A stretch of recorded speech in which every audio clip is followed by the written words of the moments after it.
Welcome back, everyone. And before we start with the topics, I was actually looking at the previous video, the one that we did with Ivar, and I noticed a strange comment there. The comment says, "The host has a very sexy voice." And this was 3 weeks ago. And I don't know who this is, but whoever you are, thank you. But that's a little weird. But I just wanted to point that out. And I also want to shout out to Girov, I don't know how you pronounce that, for putting timestamps for all the different topics we spoke about. So people could fast forward or just go to topics they specifically want to hear about. So big thanks to him. You totally have a secret admirer. That's Yeah. awesome. The name is, what is it? Grapo? I don't even know how to say it. But we're up to like 48 subscribers, and this video, the one with Ivar, got 83 views, which is our second highest, which is pretty happy about that. So, okay, let's go ahead and get started with the topics then. First is, where do I put these things? Oh yeah, speculation on the teaser. So a week ago, the Otter said that they're going to have a teaser for whatever the next expansion or update's going to be, and they didn't really reveal anything at all. But what do you guys think? What are your speculations? What's coming next?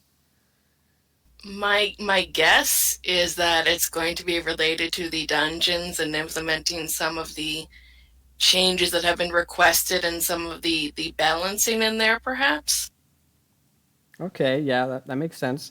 Damon has been posting a lot about Dungeon and Elder stuff a few weeks ago, so that could hold true. Right. So yeah. So I mean, so whether that may not even be the only thing in the patch. I mean, there could be other new features and updates, and if we have a lot of new village stuff added, that will make many people very happy. What kind of village stuff are you looking for? I was thinking just any of the ideas that have been repeatedly suggested and requested. Yeah. I would like to see some cool interactive projects, like something that when you make, you actually use often. Because a lot of the projects we kind of make and then they give you little perks, but then the perks don't really make you interact with anything. They just kind of add on to, like bonus craft XP or something. They don't really change the way you play. Mm-hmm. Any other ideas for what could be coming? If you win, I mean, if you get it right, then maybe you get a prize or something. I don't know. Oh, well, my personal guess is that they might be giving us a new dungeon or so. That's believable. The cathedral dungeon hasn't been released yet, and it's on the world map. Yeah, I'd love to see the cathedral dungeon. I think the Banshee Queen has a giant room, so I'd like to see what they do with that. But yeah, there's not really much else we can speculate until the time comes. But once they do the live stream, we'll probably do another podcast shortly after that to talk about whatever it is they reveal. So let's talk about the next thing on the list, which someone suggested was like a SugarSweet review. So I personally don't really do event zones that much anymore, so I don't really have anything much to say. But for those of you who do, what's your review? What's your summary of how SugarSweet is? I think what they were looking for was a like how it used to be versus how it is. Yeah, that's something that I was hearing about, and I did not experience SugarSweet before, but I was hearing some pretty interesting things about boss mechanics and from previous versions of it. It seems to me, in part, maybe it's just the size of the map, but it feels very empty. Yeah, I'll agree with that. I think maybe there were 2 Elder runs in SugarSweet today. They're not happening very often, and people are at the point where they're having to beg for help to get those SugarSweet Elders killed. I think Basically, the same thing happened when they made the switch to this new iteration of SugarSweet. Um, Back when, like, when you just had the daily bounties that anybody could do at any time because they popped up like a normal bounty. Each person would do their thing, kind of like they do in Vale. And then there were 4 or 5 like big elders that everybody gathered around for, just like they do in any other event zone. And I think part of the problem is that the everybody treats the Zingaras as an elder and calls the entire server, and people get frustrated because they can't get a hit in because they're meant to be soloable content. Um, so I think that there's frustration with the zone because the group content, people are trying to make group content out of what is not intended to be group content. And then once those that stick with it get through with what they get through, they're done. And the mounts and the prizes or whatever are a much lower cost than they are for other event zones. Right. I had noticed that too. I mean, I have today. I got my third mount on my third tune in there, and so basically, I'm done with SugarSweet because I don't really want to grind the zone and get a mount on tune number 4. But I interpreted that to mean that that the event zone will likely be around for only 4 weeks and not. It won't be more like 6 to 8 weeks as some event zones sometimes are, because the pricing of the event zone rewards oftentimes is related to how long the event zone will likely stick around. But I don't. Sorry, go I ahead. don't. I don't think that's true at all. The pricing, like they set it at whatever. I think they usually base it at around 30 days, but we've had event zones that have stuck around for 3 or 4 months, but it didn't change the pricing. I don't think they base it on how long it's going to be here, but the Sugar Sweet Zone has always been less expensive for the items. Huh, I hadn't noticed that before about SugarSweet being less expensive than other zones, but I thought it was a refreshing change, honestly, to see that the mounts were rather inexpensive. I mean, especially in comparison to the amount of serious grinding that you had to do in the past 2 event zones to get a mount in either one of those. I know for a lot of people on US2, Sugar Sweet used to be their favorite zone. Back before they changed it to this new Zingara thing. And nobody says that anymore. I don't know if they need to go back to the way that it was or what, but like people just don't seem to be as involved with it anymore. Do you think that's because the developers have raised the bar on what group content is now, with like the addition of dungeons and better mechanics for elders? That when you compare it to the Sugar Sweet bosses, it just doesn't really compare. Because I went there once and I fought like one boss, and I mean it lasted what 20 seconds or something, and then I just left. I mean I didn't feel any sense of satisfaction from that at all. None I of the don't bosses have any sense mechanics. of differentiation. There's no mechanics. There's like one I think is a little tougher than the others, and you absolutely must have a tank for it. But every single thing there right now feels exactly the same, except for Well, the names and the positions. okay, the original reason that they changed Sugar Sweet was that it was kind of a test layout, so to speak, to see if it would resolve all the lag that we find from event zones. I'm sure you guys remember for the Grinch's Lair. Once those bosses started popping up, the entire game lagged. It didn't matter what zone you were in or what you were doing.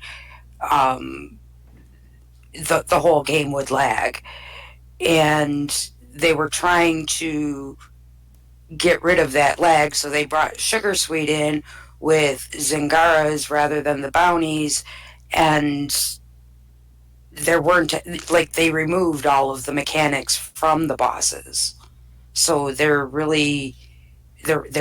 aren't any mechanics anymore, except I think Jellybean still does the serpent spell or whatever, the poison spell.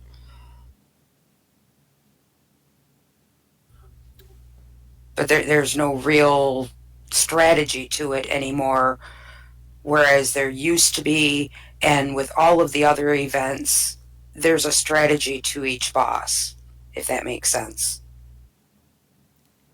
Yeah, I think they did a little bit too much quantity versus quality here. There's like so many different bosses all over the place, and none of them are really. I wouldn't even call many of them bosses. They just do melee attacks on one person, and they just melt down within seconds. So Right.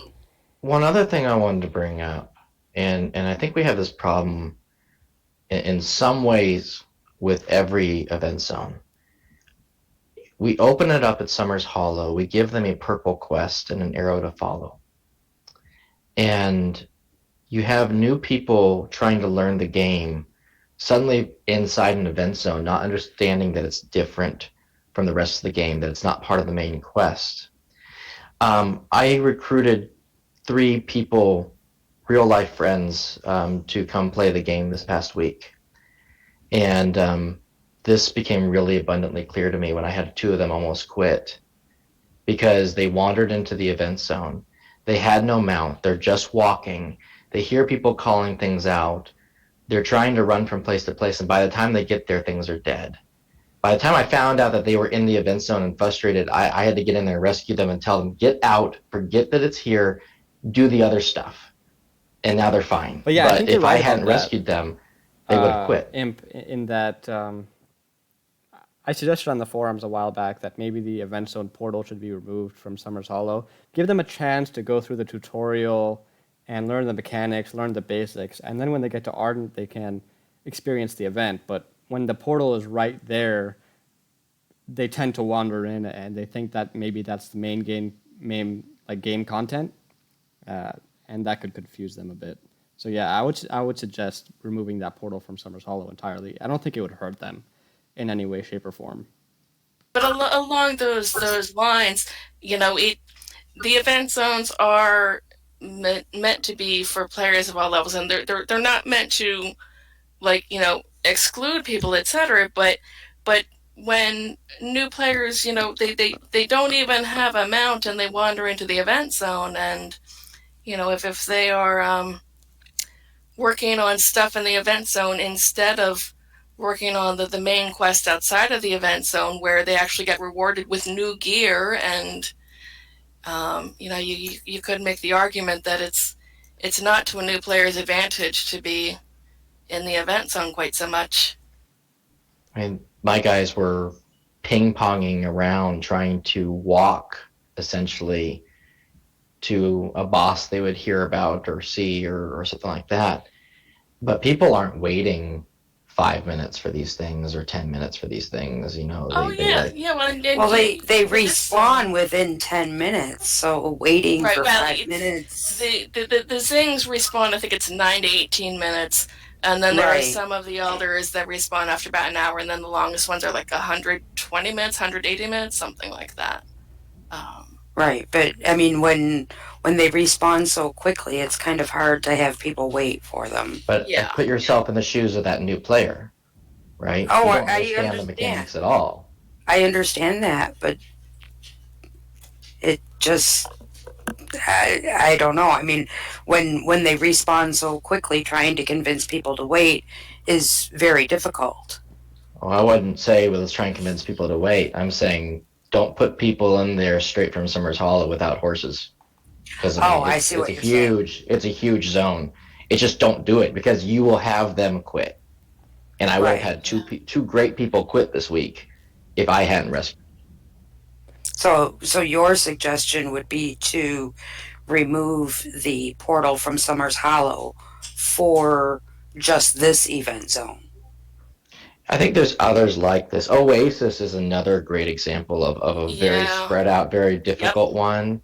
Yeah. Um, I I will tell you, as a new player coming into the game, the Halloween zone, the Christmas zones, those are great examples of accessible zones for new players. The layout makes sense. What people are doing kind of makes sense. But when you get really spread out and it takes you so forever to go anywhere, I think that's when you start frustrating people. I'm not saying exclude them. Like if you have a level 8 tune that you just created and you know all about this game, and you want to run your tune to Ardent City to get access to the portal and go to the event zone, then more power to you. But if you're brand new, don't put a purple arrow in a portal right there in front of your nose. Well, and the purple arrows. I mean, I remember hearing of tunes who got so confused about where they were trying to go when they had picked up event zone quests and they had the other main purple quest, and like they didn't know how to get to Ardent City or they didn't know how to get back to Summers Hollow, and they were just blindly following the arrows into and out of the event zone and going around in circles. Yeah, I can see where the event zones would cause a lot of frustration for a new player. And while I think I like that new players can join in the event zones, I wonder if it's the smartest thing to do for any of them be, because they are just starting out and just learning. It seems like it would be throwing too much at them at once. Yeah, I agree with all of your sentiments. Um, and what do you all feel about like?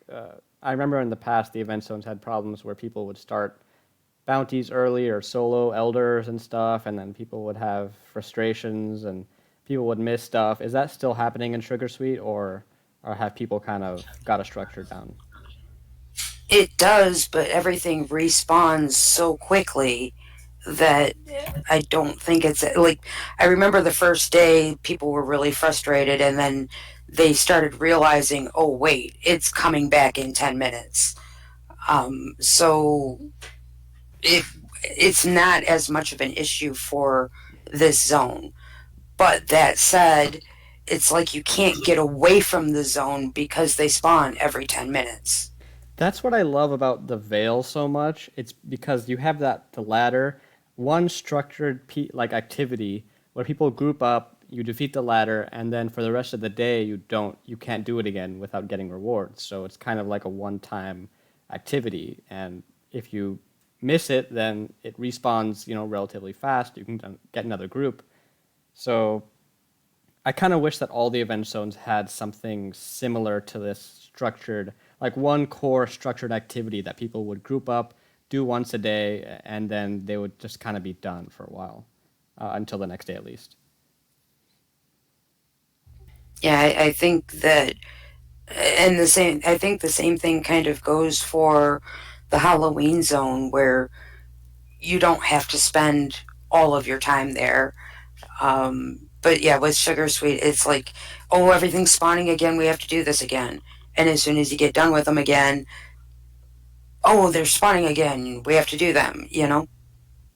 Right. Yeah. So it would be cool if each kind of event zone had something, some sort of activity kind of like that. Like maybe I think I posted this in the Discord chat a week ago, but like for the Halloween zone, for example, maybe you could uh, there could be like an activity where you have to fight off waves of enemies, and then you do that with a team of people, and then you're done for the day. You did that activity. Something like similar to that structured encounter type activity that the Veil is, rather than just bosses that spawn stagger spawn like every 15, 20 minutes, and then people come and go over and over again.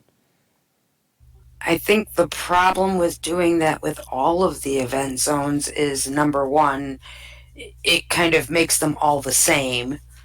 And number two, there are different rewards for each event. And like it takes take Grinchta for instance. You've got all the hats and you've got all these outfits and then you've got the mounts and you've got what else is there? I don't remember.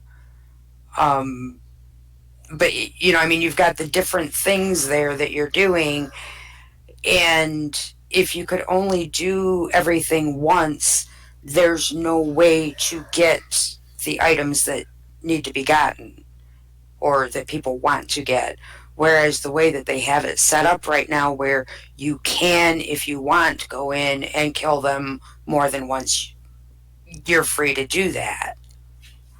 Maybe it could be like a diminishing returns type thing. Like you do it once, you get the full reward. If you decide you want to do it again that day, you get 80%, 60%, so on. But yeah, I understand what you're talking about though. Like balancing the reward structure could be a problem, but I don't know. I still kind of favor this idea. Anyone I else have think like event zone stuff to talk about? Suggestions? yeah, I sort of missed some of this, so I don't know if this has already been covered.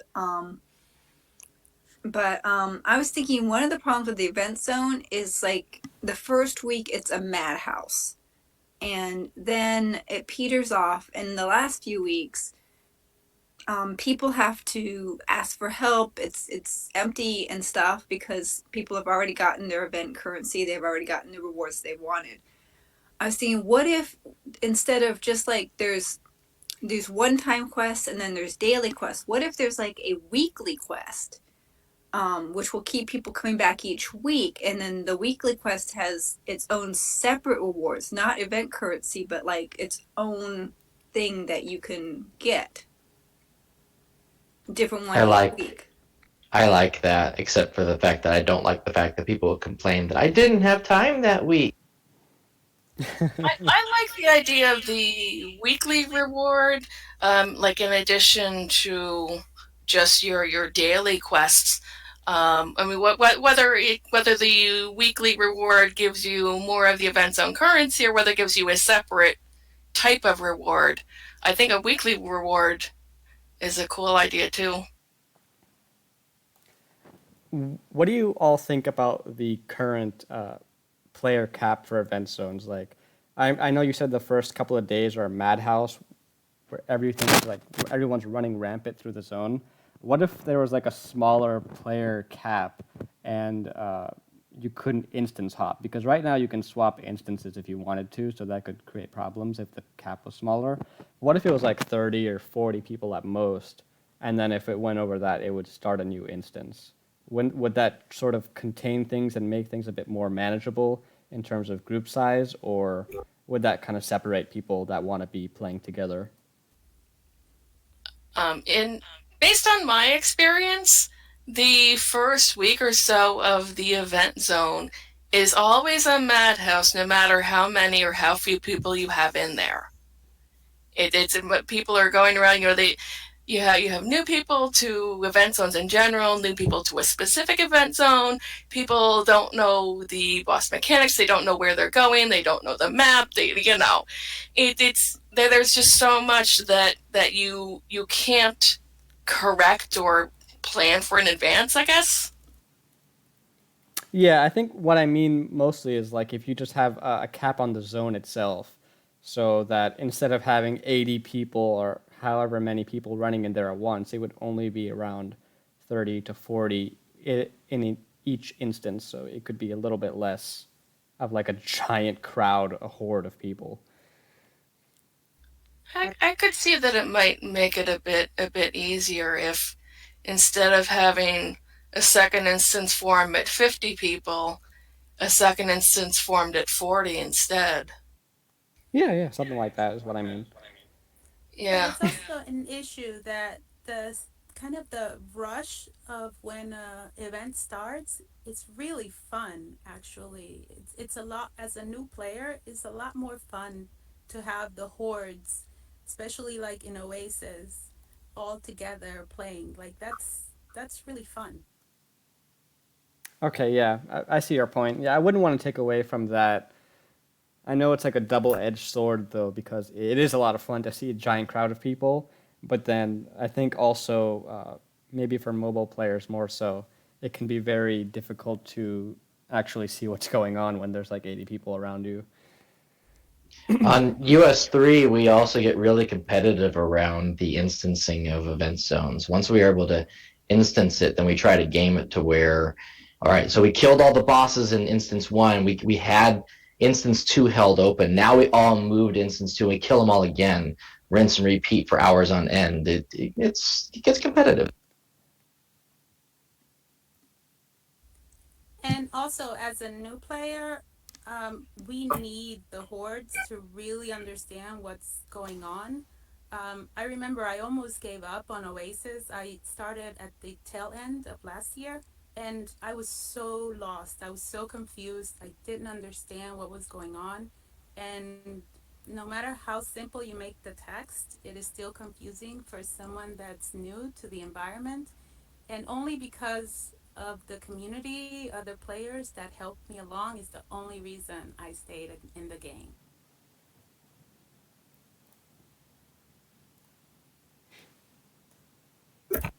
Yeah, that's some good feedback.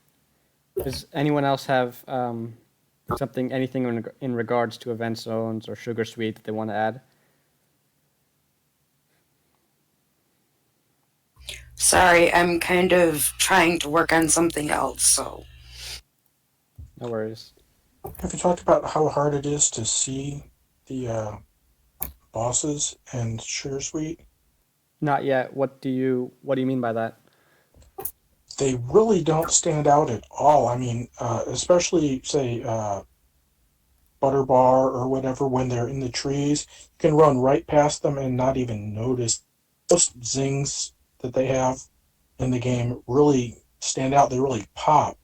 But the only time you can really see, like Cadbury and some of the others, is when they're in areas of the zone where there's nothing around them. Even Sour Patch Eater, he blends in so well that you can run right past him. So I was just wondering if, perhaps they could take a pass over the actual look of the bosses in SugarSweet. Maybe even make them bigger, because I know that the level 75 dragon is gigantic. It would be kind of cool to kill something that big with a giant crowd of people, because the bosses right now are kind of small. I second that. That would be amazing to have the boss actually be much, much bigger than the rest of us. Similar to Oasis, where the mummies were pretty tall compared to us. Yeah, for those who haven't gotten to like the 75 elders, the dragon there, I guess you could compare it to the one in the castle, Arden Castle. It's like a giant dragon. It's huge, but it might cause lag, so that might be why. Any other suggestions, concerns, recommendations, anything about event zones before we move on? I said might be some good. Okay, in that case, let me check what the next topic is. Community events was the next topic. And specifically, like, what kind of events do you guys like to do in your server or on the forums, or do you have a preference regarding like player-run events and stuff like that? Love crafting and trivia. Love that. Yeah, the crafting parties are definitely a lot of fun. I think the best part about them is that you can have a giant group of people and still like remain organized, because it's not something where you actually have to interact with stuff. It's just kind of like crafting and chatting, which is nice.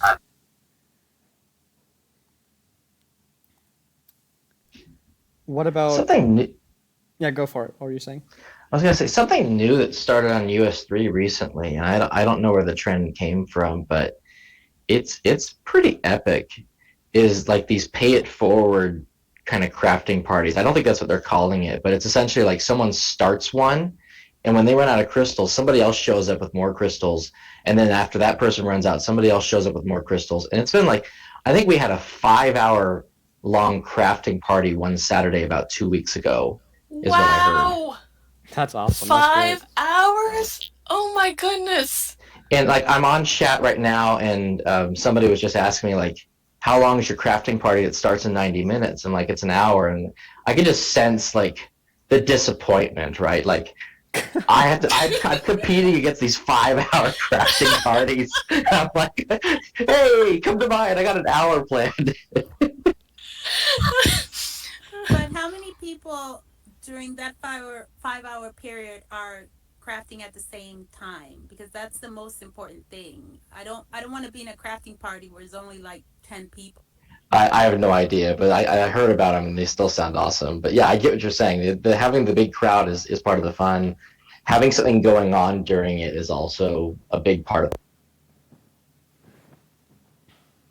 Yeah, so I know you do like live auctions during your crafting party, and then you also have like the poetry nights, kind of taking that mantle from William. How have those events been going, and do you have like a good turnout? Do people seem to enjoy it?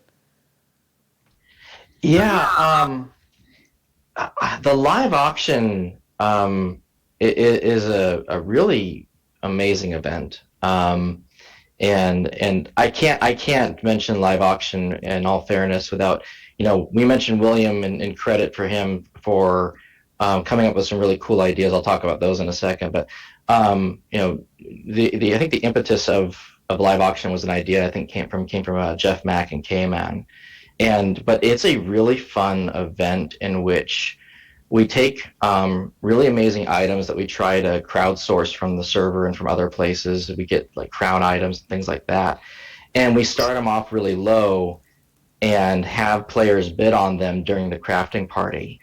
And 2 months ago, we actually instanced Marigold. We instanced Marigold on it, and so now we actually run them in Ardent City.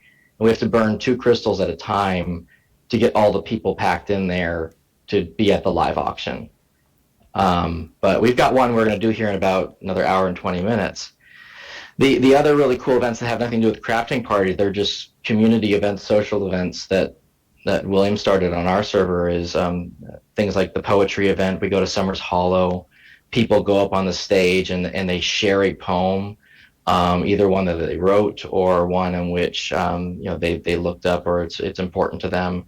And then we have headlines on a boat where the host gives 4 letters, and then everybody has to create a headline out of those letters in the same order in which they're given.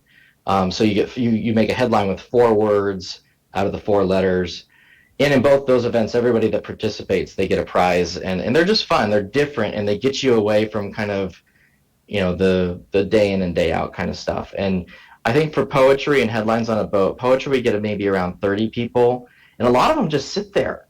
They just sit in the audience and enjoy listening to people share. Headlines on a boat, I think we've seen, more recently, I think I've seen about 40 or so people come to those. Yeah, I really love those events. I went to a poetry one of the previous ones. That was a lot of fun. Definitely a lot of interesting poems were written during that time. What about like the other servers? Do you guys have some fun events? Because I write the event bots, so I kind of get to see what the events are you guys do. So I know US2 has 95 Elder runs and dungeons, and US1 does crafting parties and elders as well. So how are those events going, and do you see any other types of events that I didn't mention? I don't know how the US2 parties are going because they happen usually at around lunchtime, and I'm doing real world stuff. I know that the crafting parties are still going strong, and I know that, oh my gosh, I forgot the name. The guy, Sprig's been saying that they have a good turnout for the dungeon runs and the 95 Elder runs. Yeah, I was just in the last dungeon run, and the lunch hour dungeon run, and it was fantastic because we wouldn't get a chance to do it otherwise. So some of us actually, try to get to lunch early from work just to be able to join.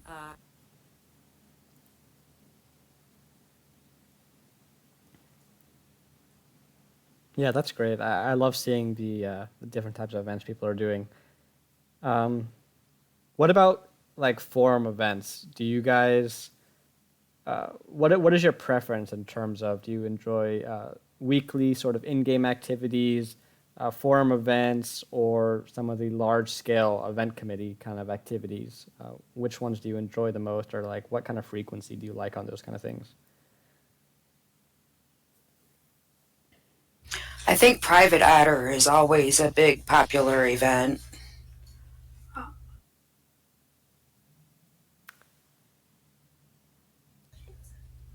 Um, I had an idea the other day. I'm only just starting to formulate it, and I'm trying to figure out how to make it happen on US3. Um, but apparently, our 95s all leave at 9 p.m. Eastern time every single night to go kill the 95 elders. And it's just like this thing that happens every single night. It doesn't matter what's going on. They all disappear and they all go kill 95 elders. And got it in my head that it would be really cool to get some of the people that are not level 95 to line up like in 2 rows in Ardent City, and then have the 95s on their mounts kind of walk through the rows like we're sending our heroes off to battle each night. Since we know it's going to happen at 9 o'clock every single night, it would just be really, really cool. And I think because we are such a social community, I think I'm going to be able to pull this off. I just got to put some more thought into finding the right people to help me start doing it. But I think once we get it going, it's going to be a nightly thing. Yeah, I'd love to see that. Please make Yeah, that I'll happen. bring the fireworks.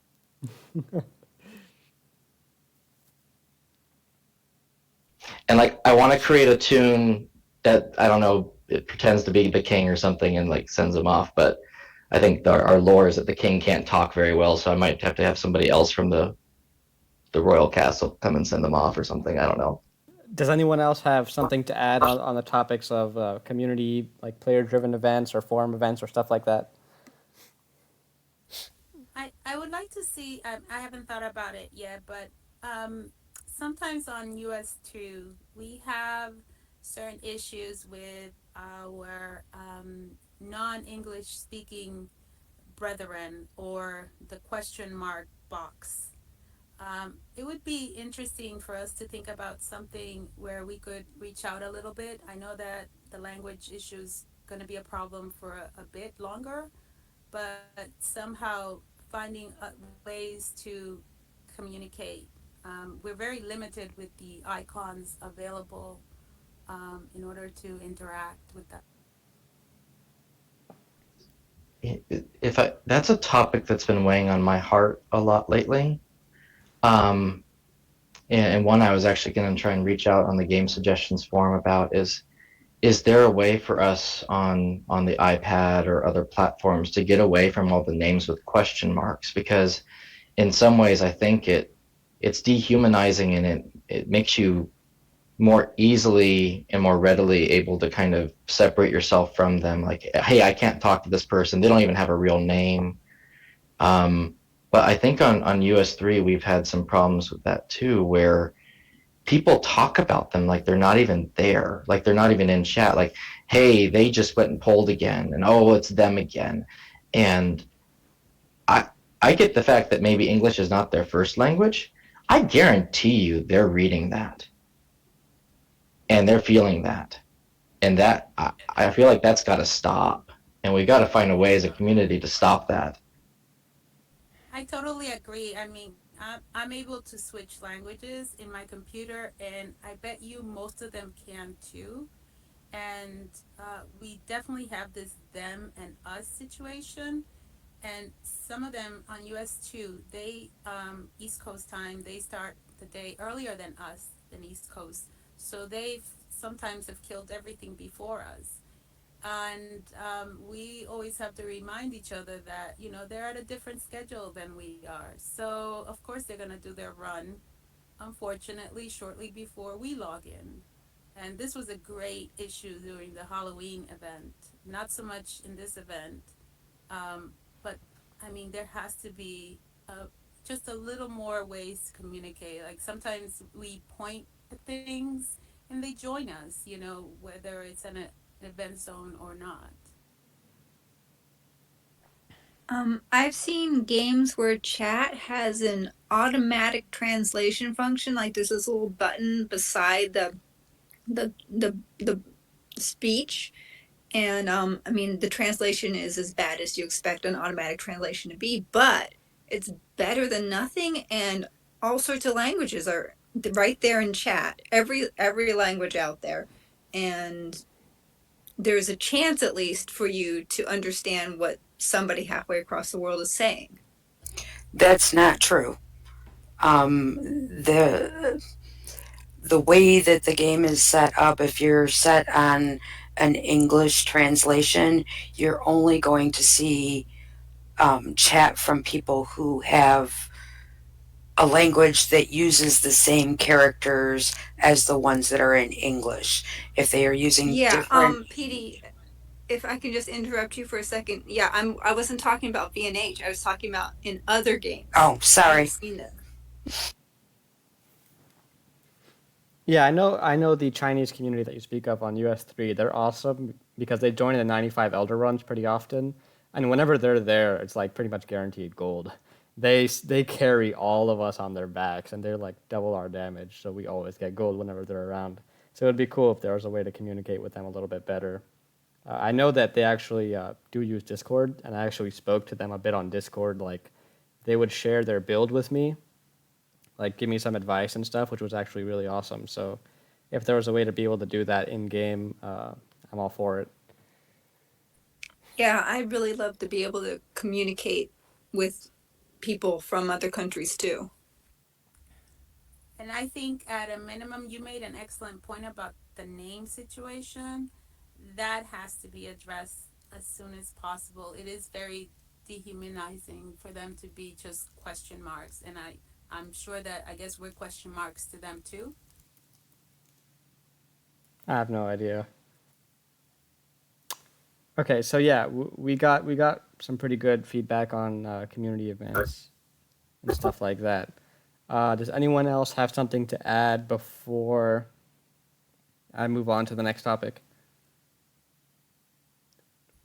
One more thing that I thought would be cool is to have some sort of kind of races. I know that, of course, you know, you can purchase things to make you a lot faster than others, but making things all equal, like a race with, you know, roadblocks and things like that. I think that would be really fun.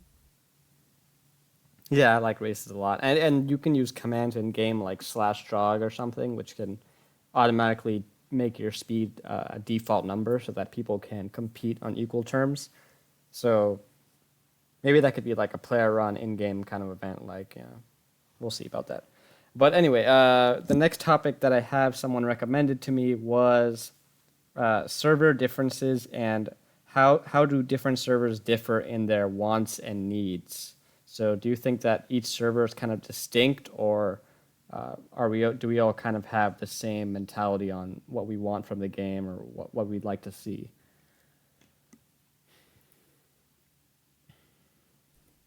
I think each server definitely has its own personality. I only play on US3, but on the event committee, I've helped out on other servers, and just for the events, you can tell that there's a distinct flair each server has that's uniquely its own. Yeah, I tend to agree with that. I play on US3 mostly, but I have characters on all the US servers. I don't have any characters on the EU servers. But yeah, I think US3 is very much people like to do dungeons and group content a lot, I think. I don't know if that is the same for the other servers as much. Maybe someone who's from them natively can speak more about that. US2 wants to do dungeons and stuff, but we have issues because we don't have high level tanks. We don't have we don't have the players that are needed to do it. We have enough players, but they're not the right players, if that makes sense. Yeah, I hear you. That's a problem we have on US3 as well. Like there are plenty of tanks, but there aren't leaders. Like people can tank, but they don't know how to lead in dungeons, or they don't want to try leading in dungeons. And so we really only have probably two, myself included, people who actually lead dungeons, and I only do it with like my guild mainly because otherwise it would be like 30 people in Red Cloister, which is what I run, and that would be mass chaos. Like we wouldn't be able to beat Benedicta if we had 30 people. But We're down to one tank yeah, so on what the is it whole with server. tanks? Like why do you think it's because like the dungeon mechanics are kind of difficult for people to wrap their heads around, or what is it with the lack of like people who want to lead these kind of things? There's a problem with the scaling. Um, we we've had issue like we used to have a couple of tanks that would run it.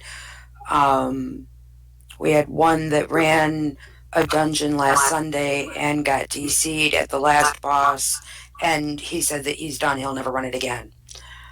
Um, and then I think that when the dungeons were made more difficult, it turned a lot of people off of them, and you can't get those people to join again. I agree with that assessment, to be honest. I mean, when the dungeons were first introduced, there were a bunch of high level players on my server, and there was a core of like 5 to 7 of them they would run dungeons a lot every single day, and now at least 2 of them have quit playing, and the rest are more interested in doing other things and generally don't feel that the rewards are worth it. Okay, and in reading the chat, I see a few comments about this as well. So, Karlock said that leading is hard.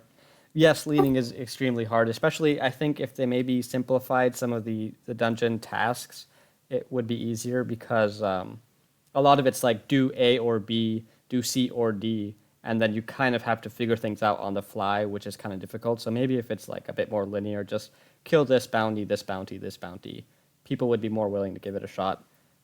Shoelaces said, it's hard to get tanks in there that can get healed on US3. So do you mean like it's hard to find healers, or can you elaborate on that a little bit? And then Naya said, last time my server, which is the EU server, I think, did heroic hauls, they were not able to finish it. They spent more than 45 minutes and were all killed by the timer. So yeah, that's a problem. So maybe I still think that the timer should be removed. I think a lot of people feel that way, and just make it like an optional kind of leaderboard thing, but not a requirement to adhere to.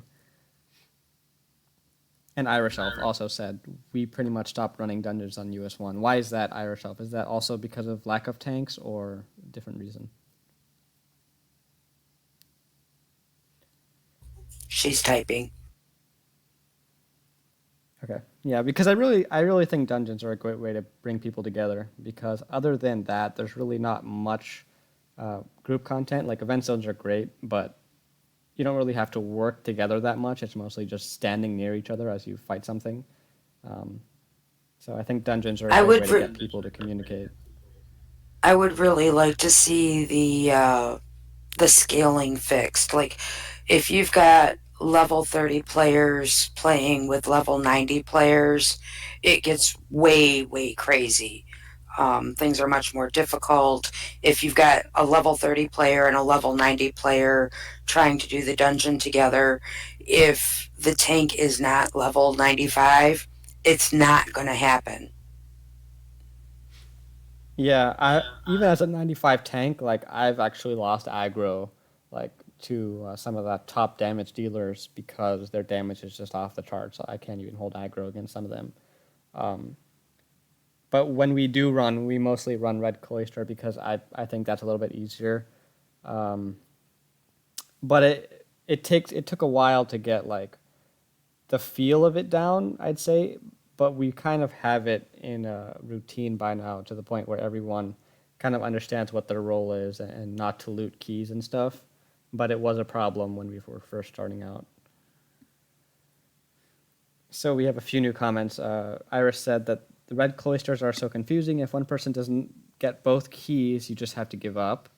So yeah, that is a problem we had actually, and sometimes recently as well. So if someone new joins the dungeon and they're not made aware of the fact that the keys are extremely important and only one person has to have both keys, and they might accidentally pick it up, and then the entire run has to start over, and that can kind of cause some problems. Like people are kind of get upset over that. Naya said, how much cap players do you need to do them? I can't speak for everyone, but personally, my guild has quite a lot of cap people, which probably makes it quite easy to run the dungeons in comparison to if we didn't have that many. So I'd say it's actually a little bit important to have a lot of cap players. Theoretically, you don't need capped players. No, you don't. Theoretically, it's supposed to scale, but I don't know if that actually works. I don't know if anybody has tried a group of 50s running the dungeon. See, the problem is that it's not the scaling that's the problem, in my opinion. It's the gear. So the gear that people are wearing when they're higher level is vastly superior to the gear that people who are lower level are wearing. And so when you scale them up, their damage and health is scaled up, but they're like they maybe do like 1/5 or 1/6 of the damage of someone who's well built. And so I really think that it comes down to the gear problem, and how you only really have good gear when you're at the end of the game. Other than that, you're just kind of wearing ragtag assortment of items. Yeah. It's not just that, but because you're also forgetting that you get more and more feats and abilities as you get higher level too. So it's not just that your one feat is scaled up, is that you've got more things. Like a character below 20 doesn't even have trinkets yet. Yep. And Math, what were you going to say? Because I know you've been running dungeons since you were like a baby hunter, and now you're level 90. So what do you think about the problem with gear and stuff? Well, I've been running them only since about 55, but still,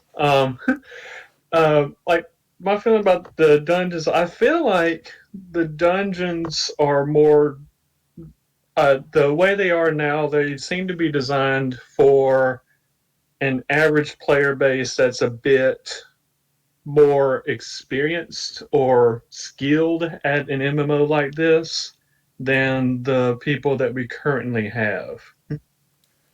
Like, so I'm thinking, like, because I look at the damage charts a lot, and often what I see is kind of like an inverted bell curve. And every time you see an inverted bell curve, it's the same problem. You're expecting everybody to be at a certain level, but then a small group of people are just going to be really good at it no matter what. And then there's going to be another large group of people that are going to be at the very bottom. I experience the same thing in teaching, because we set the bar way too high in our school system. And what happens is we had, like half the class would be A students and the other half of the class would be Fs. And it's because, like, well, a lot of people just gave up, didn't bother. And then the rest of them decided, okay, we are really going to do this. And so they ended up doing very well. And I feel like that's the kind of problem that we have here. Yeah. Can I ask sort of a personalized question about dungeons? Sure. Ask anything. I'm a level 94 priest, holy priest, fully holy. I don't do a whole lot of DPS because holy priests aren't built for that. But when it comes to fighting the last boss in Halls of Salvation, I always take aggro. Do you know if any other priests have that issue? Yes. The last boss in Halls of Salvation always seems to have some problems with aggro. And I think it has something to do with its fire spawning rune abilities. Because I know usually when I am at the top of the threat charts, it's not even like targeting me, it's targeting someone else. Like one of the players that it usually shifts to is actually in the chat right now. So it goes for priests, it goes for other tanks, it goes for anyone in the vicinity. And I think the problem is like, I think it's a bug to do with the runes on the ground, like the fire stuff. I think that they count as entities, right? And so when the devs implemented the overflow system, so you can only have X amount, I think it's like 5 enemies targeted on you at once. If you have those fire rune entities, if they are building aggro, then that means that the boss is going to be like an overflow. So it's going to move on to the next person in the threat charts, and then the next person, and the next person, and so on until eventually. Except that I am number 8 on the threat charts all the time. Like, I'm way down at the bottom, and he always comes after me.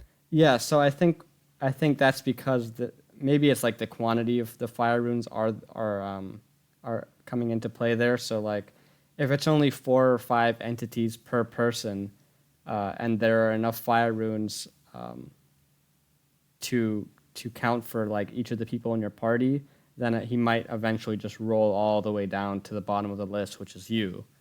I don't know if this is true. Except that that's not what's happening. He's going directly from the tank to me.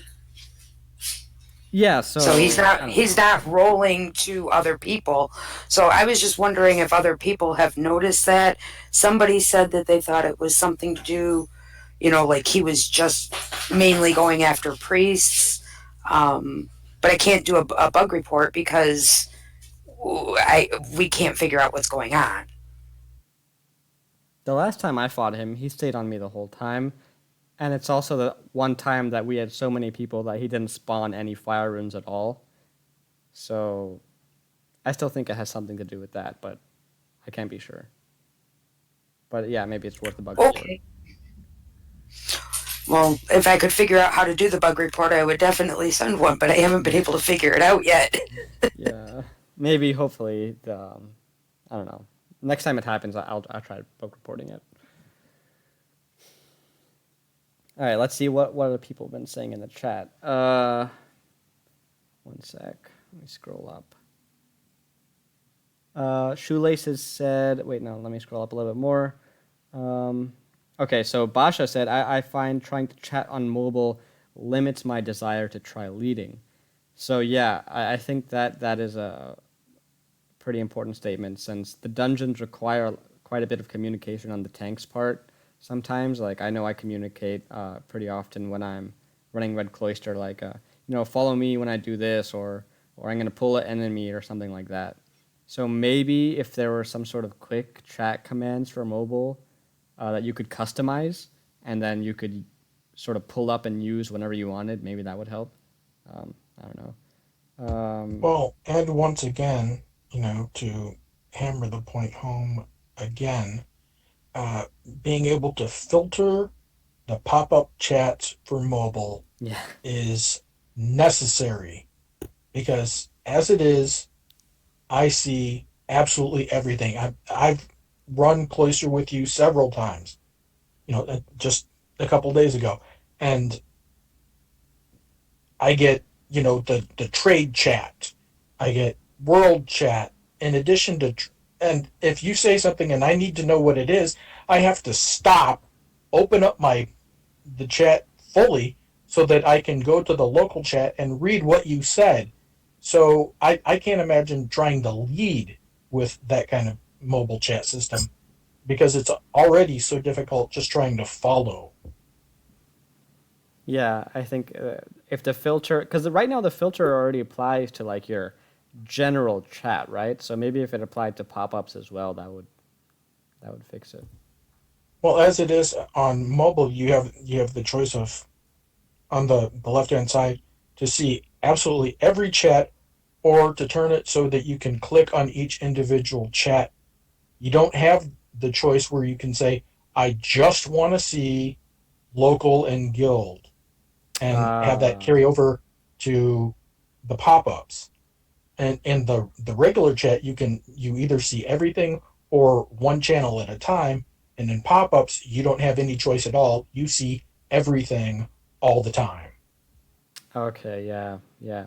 Yeah, I've seen that request on the forums a few times, so hopefully we'll see some functionality for that.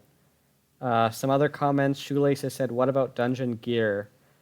Yeah, I think that would be a pretty good idea, actually, because that would kind of put everyone on the same even footing.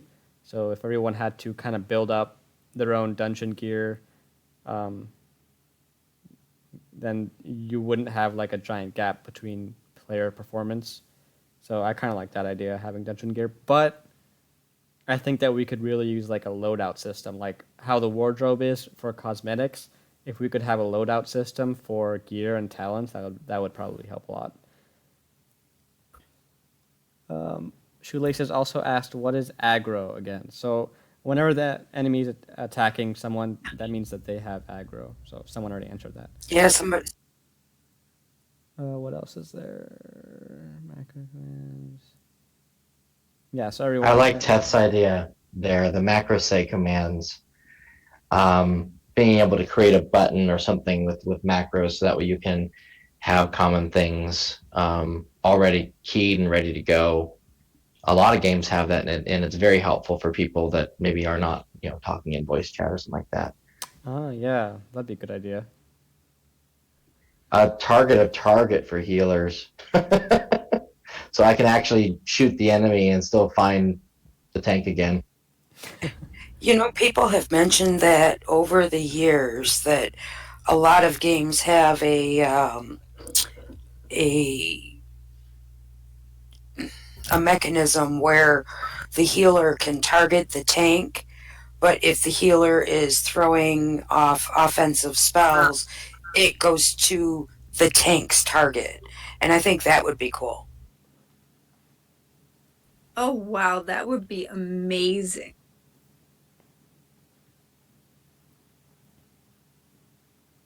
Those are some really awesome ideas. Yeah, Naya gave an example of the macro. Were you about to say something, Orla? I saw you light up. I was gonna say, don't we kind of already have that? Because if the healer's in the tank's party, the healer can just click on the tank's name on the sidebar, and when they shoot off an offensive attack, it goes directly usually to the boss anyway. Because I know, But it doesn't. But then you have to retarget on the tank in order to heal them. This keeps the tank targeted, and you don't have to keep switching back and forth. And back to your event zone topic, rarely am I actually grouped with anybody or grouped with the main tank when I suddenly show up at a boss. And Shoelaces said they think it would be cool to have an NPC in the dungeon to buy potions for the Circa tent in there, but only have them work in the dungeons. Yeah, dungeon-specific potions and stuff. I think Damon made a post on that on the forums, like some dungeon potions or buffs. Like, what would we like to see? So I think that'd be pretty cool. He did. Because I need mana in dungeons so badly. I use 20, 30 mana potions a day. Oh my gosh. I know people who use like 150 a day in one run. So yeah. Yeah, they go. It's crazy how much mana you have to use. I miss being able to buy those from the item shop, kind of. Because sometimes I really need them, and I would be able to quickly get a few.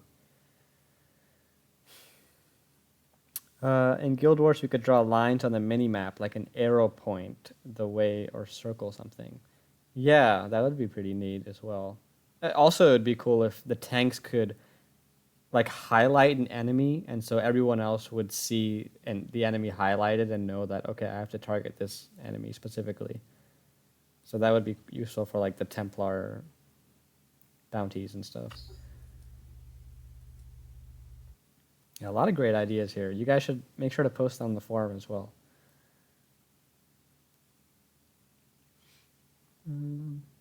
Okay, does anyone have anything else to add about anything at all? Like Dungeons, Event Zones, or just like an entirely new topic?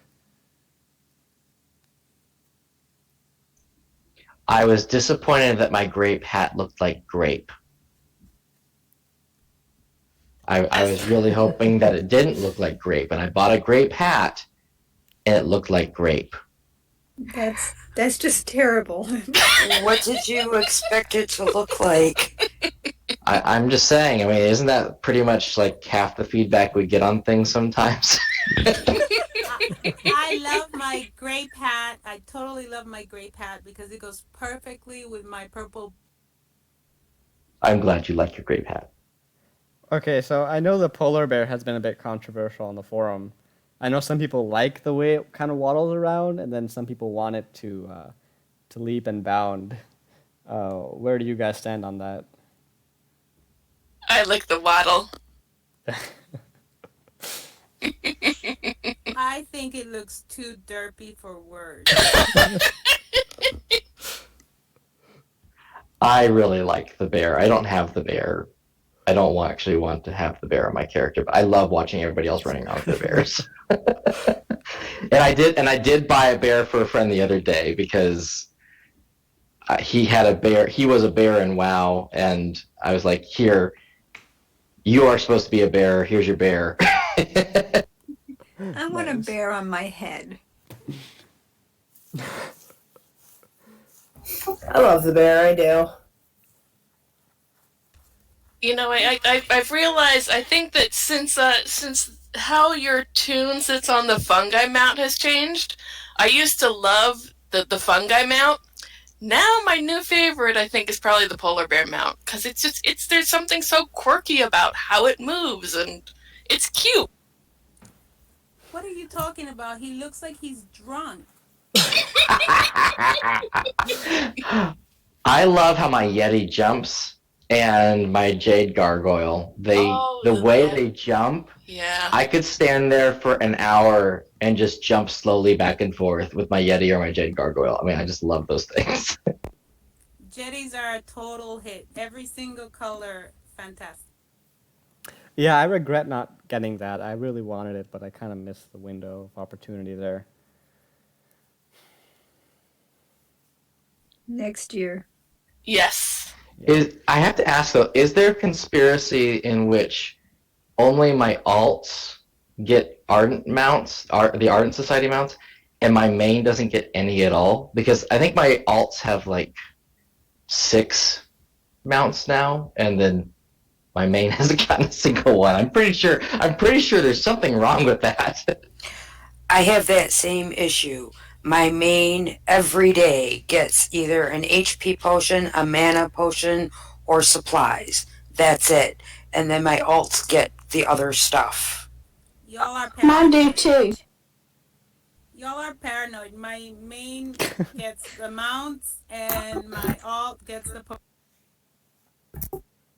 I've had 4 skitter mounts.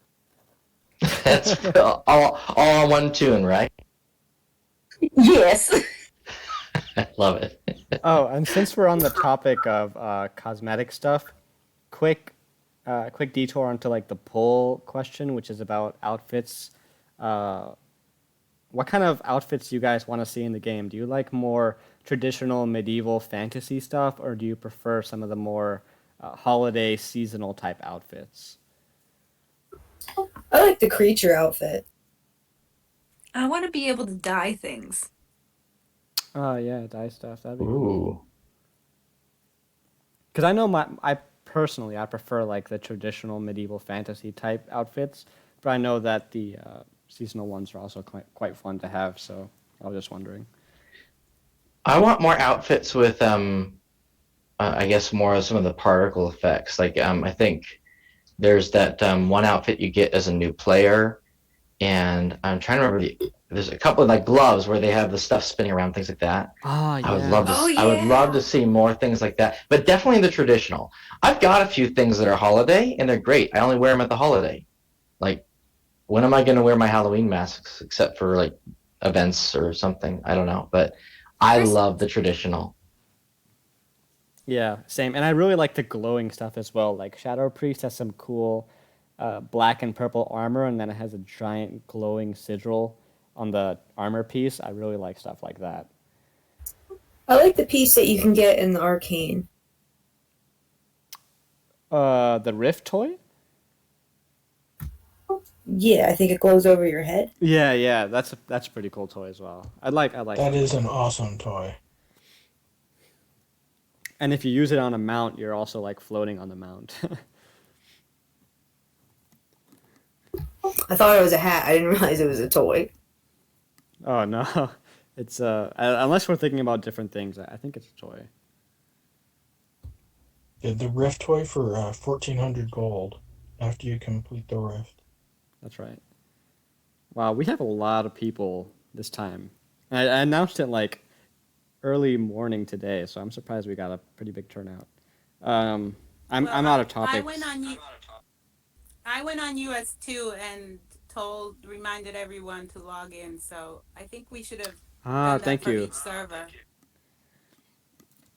Yeah, so I'm out of topics at this point. So unless anyone wants to bring something up or continue about something we already spoke about, then I'm out. I still want to know who JM is. Someday. Who is that? I saw Sarah Otter's voice glow when she said that. This is fun listening to you guys. This is so great. Welcome. Just kicking back, listening to you all. It's Yeah. been very informative. You should join sometime, and I know we did the interview with Ivar, so like maybe one time we could do an interview with one of the rest of the devs. I would like that. Sometime when I'm not multitasking. Right. No worries. I just sit here and listen to all of your thoughts and views, and I'm learning a lot. Awesome. Happy to hear that. Yeah, so I'm out of stuff to talk about. Yeah, and Damon's also here, so really happy to see you both here. I'm out of stuff to talk about, so if anyone else wants to bring something up, go for it. Otherwise, I will stop the recording. I was going to say, everything negative I shared, I request that Sarah and Damon both have purged that from their memory. Never, especially the grapes. I love my grape hat. What'd you think I said? You loved it. No, I actually agree with everything you guys said about the polar bear especially. But I'm surprised nobody talked about the women's outfits of SugarSweet sitting on the polar bear. We try to keep this a family-friendly server, Sarah. We can't talk about that kind of stuff. Yeah. I bought it, and Reason kind of gave me like the squirrely eye, like, why did you buy that for your tomb? Well, I can promise you in the next build, all you ladies who have that outfit, and guys who have it too, you will be covered and protected. Oh. We just figured you were going like, real kind of Scottish sort of thing. I know. I didn't even know until I sat on it after it was live, and I kind of screamed at Ever, and Oh yeah, for those of you who weren't here, go ahead and check out the Arden Tavern YouTube channel, because that's where all these podcasts are going to be uploaded. So for those of you who don't know about that, check that out. I'll put the link in the global chat. And I think I will stop the recording now. So thanks everyone for joining. Thanks to Debs for coming by. Gonna go ahead and stop now. Thanks for doing this, and good to see you guys, everyone. Good to see you too. Thank you. Thank you for hosting. Thank you, Kate.